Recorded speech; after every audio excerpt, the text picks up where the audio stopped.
The warm Manila sun dipped low behind the arena as crowds gathered outside, holding handmade signs and flags. The banner above the gate read, "America's Got Talent, Manila Special 2025. For many Filipinos, this was more than a show, it was a dream. And for one boy named Elijah Ramos, that dream felt almost impossible. Elijah, just 14 years old, stood near the backstage entrance clutching a battered guitar.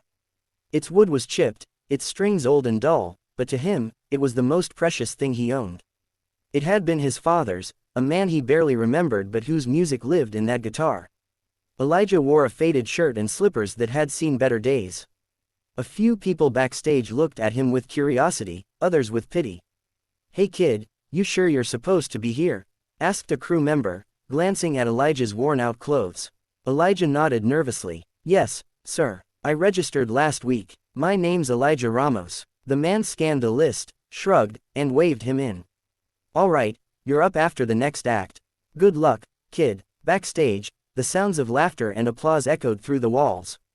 Elijah's stomach churned. He peeked through the curtain, the massive stage lights, the four judges seated in their high-backed chairs, and the audience that seemed to stretch forever. He could see Simon Cowell, sitting straight-faced beside Sofia Vergara, Howie Mandel, and Heidi Klum. It didn't feel real. Elijah whispered a small prayer. "Please, Papa, help me make them feel something." Moments later, a stagehand waved him forward. "You're next, Elijah." His hands trembled as he stepped onto the stage. The crowd fell silent, unsure what to expect from the shy, barefoot boy holding an old guitar. The spotlight hit him, bright, blinding, and heavy. Simon leaned forward. "Hello there," he said, his tone curious. "What's your name?" "My name is Elijah Ramos," the boy replied softly. "And how old are you, Elijah?" Heidi asked with a warm smile. "I'm 14. Where are you from?" Sophia added. "I'm from Cavite, Philippines," he said proudly, though his voice shook slightly. "I live with my mom and little sister. I help sell Pandesal every morning before school." The crowd murmured in sympathy. Simon tilted his head. "So why did you decide to audition today?" Elijah took a deep breath. "Because music is all I have, sir. My papa used to play guitar before he passed away. He taught me one song before he left, and that's what I'll be playing today." Simon softened slightly. "And what's the song?" Elijah smiled faintly. "Hotel California, by the Eagles." The audience reacted with surprise. It was a big, classic song, one that demanded skill, maturity, and soul. Simon raised an eyebrow. "That's a tough one, especially for someone your age. Let's hear it." Elijah nodded and positioned the microphone. The crowd quieted again, curious and doubtful. Then, with a gentle strum, the first haunting chords filled the hall. The moment the sound echoed through the arena, something shifted.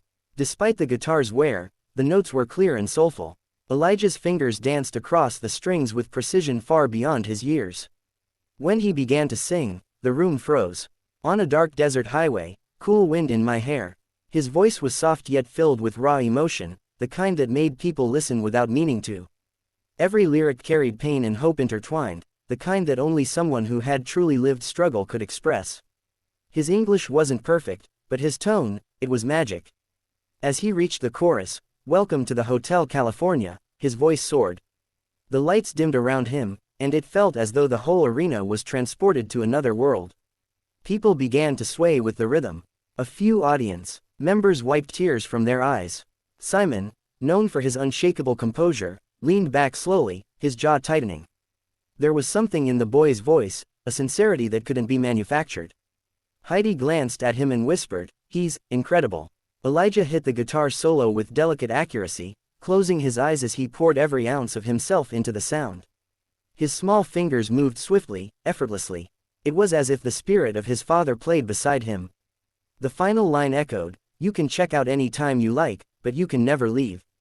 Silence. Then, thunderous applause. The crowd erupted to its feet. Some cheered, others shouted his name. The cameras zoomed in on Simon, who for a moment looked almost emotional. Elijah stood frozen, unsure of what to do. Tears welled in his eyes. Sophia pressed the microphone button. "Elijah, that was beautiful. You sang from your soul. I felt every single word." Heidi nodded. "You took a song everyone knows and made it your own. You have a gift, sweetheart." Howie grinned widely. "You, my friend, are the definition of unexpected talent. You walked in like a shy little kid, and then, boom, you gave us one of the best versions of Hotel California I've ever heard. Simon sat silently for a moment before speaking. Elijah, he said finally, his voice soft but steady. When you first walked out, I didn't expect that. Honestly, I thought, this poor kid looks nervous, and maybe this is too big for him. But then you started to play, and something changed. Your voice, your tone, your emotion, it was haunting. You made me feel like I was hearing that song for the first time again. The audience erupted in cheers. Elijah covered his face, overwhelmed. Simon continued, I don't know where you've been or what you've been through, but you've got something that money can't buy. You've got soul. Then, with a rare smile, Simon stood up and pressed the golden buzzer. Golden confetti burst from above as the audience screamed. Elijah fell to his knees, crying uncontrollably. The music swelled as the judges stood to applaud. His mother, watching from the audience, ran toward the stage, sobbing and hugging her son. The entire arena was on its feet, chanting his name. Simon walked up to the stage, shaking Elijah's hand. You did your father proud, he said quietly. The show ended that night with Elijah trending across social media. Clips of his performance went viral, millions of views in just hours. Headlines read, Poor Filipino kid brings Simon Cowell to tears. But behind the fame, Elijah remained the same humble boy. The next morning, he woke up in their small home, the same leaking roof, the same old fan buzzing weakly in the corner. His mom hugged him tight. Anik, she said softly, your papa would be so proud. Elijah smiled. I think he was there with me, Ma. As the AGT competition continued, Elijah's fame only grew. Each performance became a story of courage. In one round, he sang, Tears in Heaven, by Eric Clapton, dedicating it to his father. By the end of that song, even the judges had tears streaming down their faces. Simon wiped his eyes, something that rarely happened. What I love about you, Simon said, is that you never perform for fame. You perform from the heart. Every time you sing, you remind people why music exists. Elijah made it to the finals, competing against some of the best singers from around the world.